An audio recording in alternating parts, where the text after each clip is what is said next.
Bonjour tout le monde, j'espère que vous allez bien, que vous avez passé une belle semaine. Donc, on va aller dans le vif du sujet. Vous avez été nombreuses à me dire vos bons commentaires en lien avec mes analyses de budget et je pense que vous êtes plusieurs à aimer ça, avoir mon point de vue parce que j'ai vraiment comme des antécédents de frugalité, de minimalisme, de retourner à l'essentiel, de dépenser moins. Donc, je pense qu'il y a vraiment pour plusieurs places à amélioration dans vos budgets et justement, vous voulez avoir mes conseils là-dessus. Donc, il y a quelques semaines maintenant, là, cet été, j'ai pris une petite pause, mais au début de l'été, je vous avais demandé de m'envoyer vos budgets si vous vouliez que je les analyse ici sur la chaîne YouTube et j'en ai reçu plusieurs, donc merci beaucoup à toutes celles qui m'en ont envoyé un. Donc, pour commencer cette petite série d'analyses de budget, il y en a un qui a retenu mon attention parce que, premièrement, c'est un budget qui est quand même pas élevé, on parle de moins de 2000 $ de revenus par mois, donc c'est vraiment dans une optique de vivre avec moins, vivre avec un plus petit budget et également son budget était super clair. Juste en un seul coup d'œil, je voyais tout. Donc, je me suis dit que pour commencer ça, on allait y aller dans la simplicité, mais également dans une optique de vivre avec moins. Donc, pour commencer, je vais vous parler un peu de son portrait, c'est qui la personne qui m'a envoyé son budget et après, on va vraiment aller dans les chiffres et je vais l'analyser en donnant mes pour, mes contre, des pistes d'amélioration également.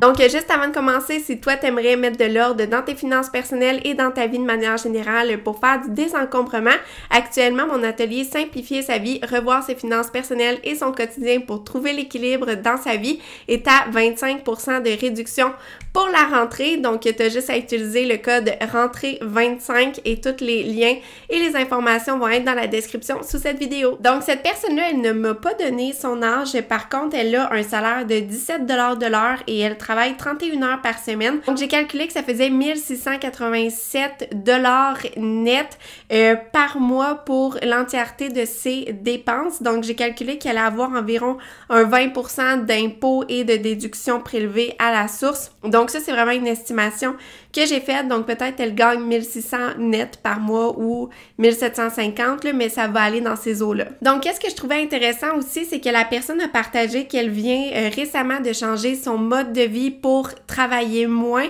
et par le fait même diminuer ses revenus, mais c'est dans une optique vraiment de santé mentale et d'avoir plus de temps pour elle et de prendre soin d'elle. Donc, je trouvais ça intéressant également comme parcours. Donc, dans le budget que je vais vous présenter, elle mentionne que parfois il y a des imprévus, des achats de médicaments, etc. Donc, ça fait varier légèrement son budget. Ils sont deux, ils n'ont pas d'enfants. Elle travaille 4 jours par semaine et sinon, elle mentionne qu'elle magasine beaucoup dans les applications comme Foodero pour sauver de l'argent et éviter le gaspillage alimentaire. Donc, ça, c'est bien. Pour ses vêtements, elle magasine sur Vinted ou en friperie. Et également, elle mentionne qu'elle pourrait aller à son travail en vélo, mais que ça lui prendrait plus de temps. Donc, elle n'est pas rendue à cette étape-là encore, mais elle est quand même ouverte justement à faire le trajet en vélo pour possiblement diminuer ses dépenses. Et finalement, elle mentionne qu'ils ne peuvent pas se permettre d'acheter une maison, donc ils louent pour l'instant. Donc ça, c'est les informations qu'elle m'a transmises concernant sa situation financière. Donc ça donne déjà une petite idée de c'est quoi son mode de vie. Donc maintenant, je vais vous mettre le budget ici sur l'écran pour que vous puissiez le voir en même temps. Donc ça, c'est vraiment le budget comme elle me l'a envoyé. Donc vous voyez comment c'est clair, c'est précis. En un seul coup d'œil, on voit c'est quoi les montants, c'est quoi les dépenses et ainsi de suite. Donc, la première dépense fixe en nourriture, elle a un budget de 150 $ par mois. Pour le gaz, 150 $ par mois. Pour les assurances, 80 et 63 par mois. La e-box, qui est l'Internet, 28 et 14 par mois. REER et CELI, 200 $ par mois. Fido, qui est le cellulaire, 52 et 90 par mois. Auto, 2 paiements par mois de 119 $. Netflix, 8,25 $ par mois. Les frais de la banque, 20 $. CAA Québec, qui est un service d'accompagnement routier sur la route, 4 et 14 par mois. Le loyer, 640 $ par mois. Et finalement, l'hydro, 26 $ par mois. Donc, toutes ces dépenses, ça fait un total de 1580 198 et 6 sous par mois sur un revenu net que j'ai donné comme approximation 1687 $ par mois. Donc déjà là, on voit que ces dépenses sont inférieures à ces revenus, donc c'est déjà un premier bon signe, mais par contre, quand même, je vais donner quelques précisions par rapport à ça dans quelques instants. Donc pour sa dépense de nourriture, 150 $ par mois pour sa partie à elle. Donc là, en fait, elle n'a pas dit s'il y a des dépenses qui sont divisées à deux ou si c'est elle qui paie tout, mais je présume qu'il y a certaines des dépenses ici que c'est sa moitié à elle parce qu'ils sont un couple, donc ils doivent diviser par deux. Donc 150 $, ça doit être sa partie à elle par mois pour la nourriture. Je trouve que c'est excellent. En rappel, pour comparer, moi, mon budget pour moi seule, dans un couple, c'est environ 200 $ par mois, donc 150 $, c'est très très bon. Pour le gaz, 150 $ par mois, je sais pas à quelle distance est son travail de son domicile, mais je trouve que quand même 150 $ par mois d'essence, c'est quand même élevé comme montant. Moi, je préfère quand ça va en dessous de 100 $, mais tu sais, ça varie tellement d'une famille à l'autre, là, ça peut varier énormément si le travail est loin, si on doit aller porter des enfants à la garderie, si la famille est à l'extérieur de la ville, qu'on fait souvent des allers-retours et ainsi de suite. Donc, c'est sûr que 150 $, je trouve que c'est élevé, mais j'en sais pas plus sur sa situation. Donc, c'est le genre de dépenses que je regarderais pour diminuer, mais est déjà ouverte, en fait, à peut-être aller au travail en vélo, ce qui lui permettrait d'utiliser moins fréquemment sa voiture. Donc, c'est déjà une bonne piste. Ensuite, pour les assurances, 80 $ et 63 $. Donc, ça, d'après moi, selon sa situation, ça doit inclure les assurances de sa voiture et les assurances de son domicile. D'après moi, il ne doit pas avoir d'autres assurances qu'elle a. Je trouve que 80 et 63, c'est quand même élevé. Mais encore une fois, je sais pas c'est quoi l'année de sa voiture, je sais pas c'est quoi son modèle, mais lorsqu'on habite en loyer, moi la dernière fois que j'ai payé des assurances pour un loyer, c'était environ 33 $ par mois divisé en deux avec mon conjoint. Donc, je pense qu'il y aurait moyen de diminuer, en tout cas, la partie loyer. Et ensuite, pour les assurances voitures, ça, je le conseille tout le temps, une fois par année, de téléphoner, de regarder s'il n'y a pas moyen de faire diminuer sa mensualité, de regarder avec la compétition, voir s'il n'y a pas moyen d'avoir un meilleur prix ailleurs. Ça, moi, il y a 2 ans, en fait, j'avais fait l'exercice là, en déménageant et tout. J'avais comme remagasiné toutes les assurances. Puis, ma mensualité d'assurance pour ma voiture, je crois qu'elle était passée de 46 ou 48 $ par mois à 22 $ par mois, tout simplement en changeant sa compagnie d'assurance. Donc, il y a vraiment moyen d'économiser. Puis souvent, la couverture est sensiblement la même. Donc, c'est de bien magasiner ça. Puis si on peut sauver un 20, 30, 40 $ par mois, ben c'est tant mieux, là, ça va dans nos poches. Puis ça a l'air de rien, mais ça, c'est un montant qu'on peut utiliser pour faire une sortie, aller au restaurant, des trucs comme ça. Ensuite, e-box, je connais pas ça particulièrement, mais je pense que c'est vraiment une compagnie alternative pour avoir l'Internet à la maison à plus faible coût. Donc, je trouve que de 28 et 14, si c'est sa moitié à elle, je trouve que c'est vraiment moins cher que les fournisseurs populaires. Donc, ça, c'est vraiment, je trouve que c'est un bon prix pour avoir l'Internet à la maison. Ensuite, REER et CELI, 200 $ par mois. Ça, je trouve que c'est excellent considérant ses revenus. Et d'ailleurs, qu'est-ce que je trouve bien, c'est qu'elle intègre déjà son épargne dans son budget. Donc, elle s'assure que peu importe le mois, elle va s'assurer de toujours épargner. Puis ça, en plus, 200 $ sur son revenu à elle, ça équivaut à du 12 %. Donc, considérant que ses revenus sont en dessous de 2000 $ net par mois, épargner 12 % tous les mois, je trouve que c'est vraiment un bon taux d'épargne. Ensuite, son cellulaire 52 et 90, je trouve que c'est un bon prix également. Là, encore une fois, c'est de regarder avec son fournisseur, voir s'il n'y a pas moyen de réduire le coût de téléphoner pour savoir s'il n'y a pas des rabais actuellement. Puis en plus, là, c'est la rentrée scolaire en ce moment, fait que souvent, c'est là qu'il y a les promotions sur les cellulaires pour vraiment avoir des bons prix sur son forfait. Puis pour nos amies françaises, payer environ 52 $ par mois pour son cellulaire, c'est quand même pas cher. Donc ici, pour un cellulaire, on parle plutôt autour de 60 à 120 $ par mois, la règle générale. Il existe des plus petits forfaits sans Internet autour de 30 $ par mois, mais somme toute, c'est vraiment plus élevé qu'en France. Donc 52,90 $, je trouve que c'est un bon prix, mais peut-être il y a moyen d'aller chercher un 5 ou 10 $ de rabais par mois, donc moi je téléphonerais pour savoir s'il n'y a pas des promotions. Ensuite, la voiture, 119 $ 2 fois par mois. Ça également, j'ai pas beaucoup d'informations par rapport à la voiture. C'est sûr que si elle n'avait pas cette cette mensualité-là, ça lui permettrait d'avoir une plus grande flexibilité dans son budget et avoir une plus grande marge si jamais il y a des imprévus ou des trucs comme ça. Mais bien souvent, une voiture, lorsqu'on en a une, c'est parce que c'est essentiel. On ne peut pas s'en passer, on en a besoin pour se déplacer. Donc, si je prends juste la mensualité, ici, c'est 240 $ par mois pour payer pour sa voiture. C'est relativement bas comme tarification. Donc, la moyenne au Québec, je crois, pour une mensualité d'auto, c'est comme 600 $ par mois. Donc, tu sais, là, 240 $, c'est vraiment pas élevé.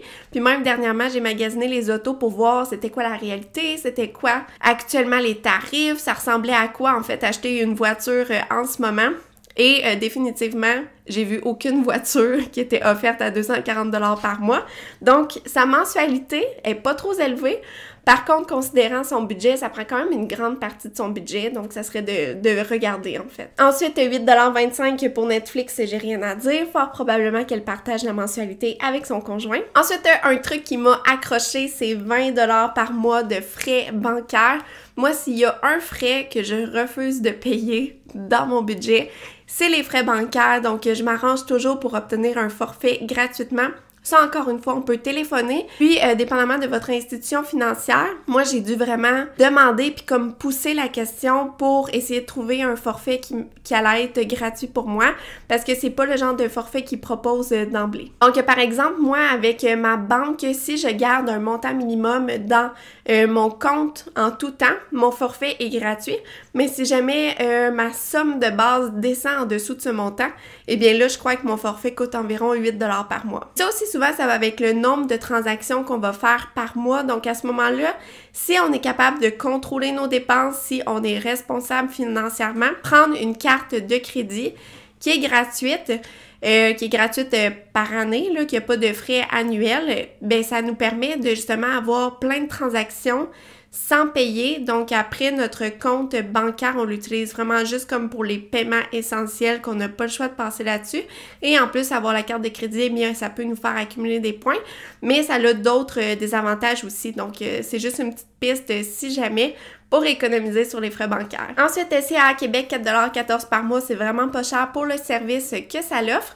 Par contre, ici, ça c'est parfait, là, j'ai rien à dire sur ce montant-là.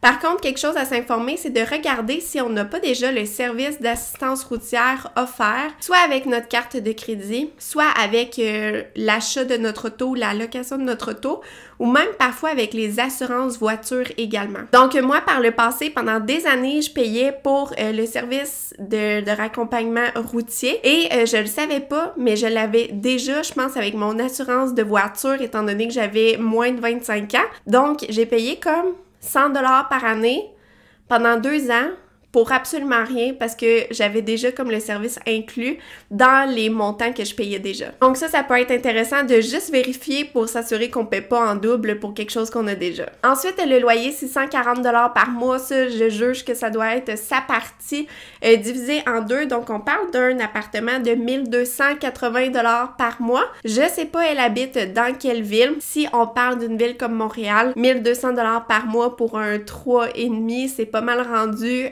la norme si on veut quelque chose de beau et de quand même assez récent. Mais sinon, si on regarde dans une autre ville, ça peut être quand même dispendieux. Donc là, surtout ici, son loyer, ça représente 38% de ses revenus. Donc, c'est beaucoup pour se loger. Donc, moi, je serais plutôt tentée de regarder pour un appartement qui va coûter moins cher. Mais là, encore une fois, ça dépend de où est-ce qu'on est rendu dans la vie, c'est quoi nos objectifs, c'est quoi la vie qu'on veut mener également. Donc, il y a certaines personnes qui passent beaucoup de temps à la maison, ils veulent s'assurer d'être bien dans leur environnement et ils savent qu'ils vont être à cet endroit-là pour plusieurs années. Donc, à ce moment-là, payer un peu plus cher pour être confortable, ça peut être justifié. Par contre, lorsque c'est plutôt temporaire et si on est plus dans une optique de dépenser moins pour économiser pour un projet X, eh bien de rechercher un appartement qui va coûter moins cher, qui va peut-être être plus vieux, mais si on le sait qu'on est là juste pour 2 ou 3 ans, eh bien ça peut nous motiver justement pour épargner plus et vivre en fait dans cet espace parce qu'on sait que ça va être temporaire. Et finalement, l'hydroélectricité, 26 $ par mois, ça doit être sa partie, donc c'est super bon pour un appartement. Donc là, comme je vous ai dit, le total total de son budget, c'est environ 1600 $ sur des revenus environ de 1687 $. Donc là, ici, qu'est-ce que je veux attirer votre attention, c'est de vraiment faire attention parce que la marge de manœuvre est de seulement 90 $ ici.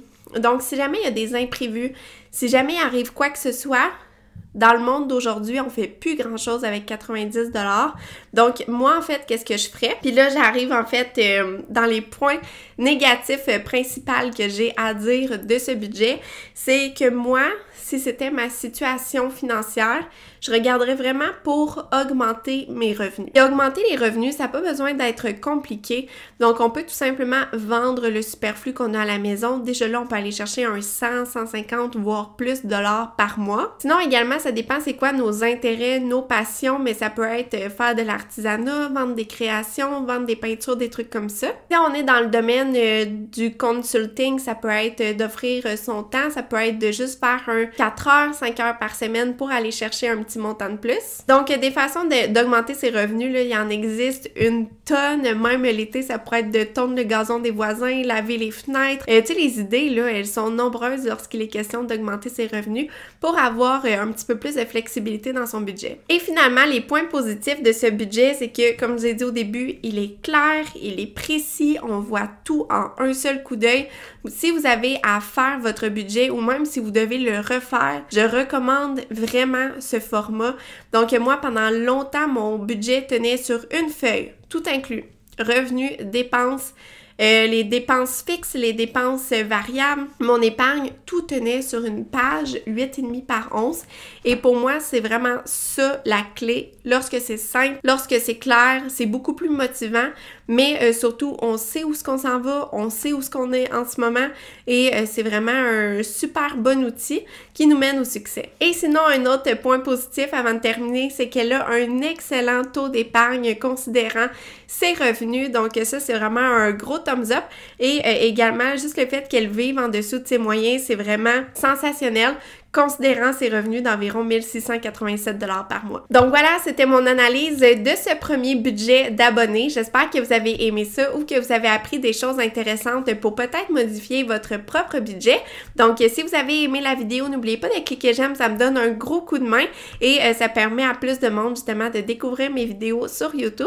Et sinon, si vous étiez nouveau sur la chaîne, n'oubliez pas de vous abonner et on se retrouve la semaine prochaine dans une nouvelle vidéo. Bye tout le monde!